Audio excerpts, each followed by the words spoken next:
రక్త బీజుడు అనే రాక్షసుడు.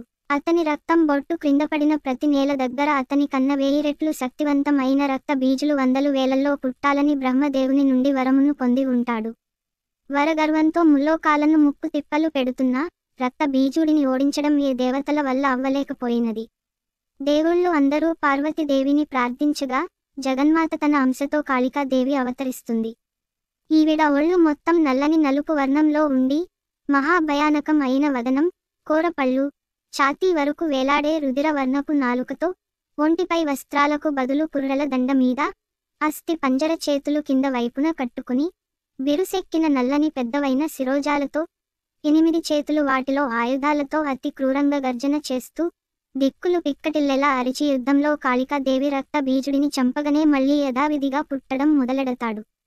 అది చూసిన కాళికాదేవి పొడుగాటి నాలుకను పరిచి ఒక్కో రక్త బీజుడిని చంపడం, కింద రక్తం బొట్టు పడలోపు నాలుకతో జుర్రకుని మింగేయడం చేసింది.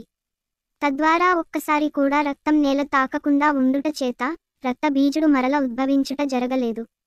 రాక్షసుని రక్తం త్రాగడం వల్ల రాక్షస గుణం తనకు వచ్చి దేవతలు మానవులు తేడా లేకుండా అందర్నీ నరకడం మొదలు పెట్టింది. ఎవ్వరూ ఆమె ఎదురు వెళ్ళ సాహసించలేదు.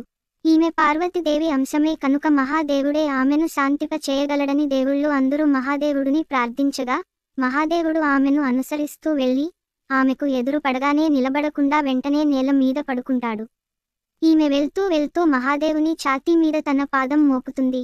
కాళికాదేవి కిందకు చూడగా కింద ఉన్నది తన భర్త అని గుర్తించి బాధతో, భయంతో గట్టిగా రోదిస్తూ ఏడుస్తూ ఆమె శాంతి స్వరూపిణి అవుతుంది. రాక్షస రక్తం తాగిన ఆమెకు రాక్షస గుణం పోవాలి అంటే కేవలం తన భర్త అయిన మహాదేవుని పావన స్పర్శ వల్ల మాత్రమే స్పృహ వస్తుందని మహాదేవుడికి తెలుసు. కనుక ఆయన అలా చేశాడు.